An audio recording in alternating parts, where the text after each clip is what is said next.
پاکستانی مجموعی طور پر مکمل طور پر ایٹیکیٹ سے ٹوٹلی انویئر ہیں، بے خبر ہیں،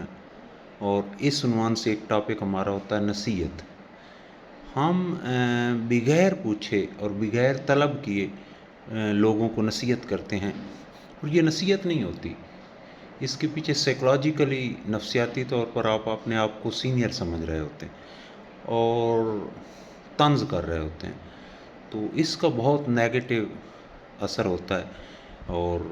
جس کو آپ نصیحت کر رہے ہوتے ہیں وہ اس کی ایگو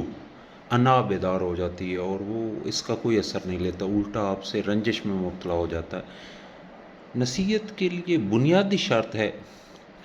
کہ آپ اور اس فرد کے درمیان تنہائی ہو اور وہ آپ سے نصیحت طلب کرے اور آپ کو اس لیول پر سمجھتا ہو کہ مجھے اس کی نصیحت پر عمل کرنا چاہیے، اور تنہائی میں جمع کسی کا استعمال کر کے نصیحت کریں۔ یہ جو آپ آن دی روڈ نصیحت کرتے ہیں نا، یہ بہت کوڑی گال ہے، اوائڈ اٹ۔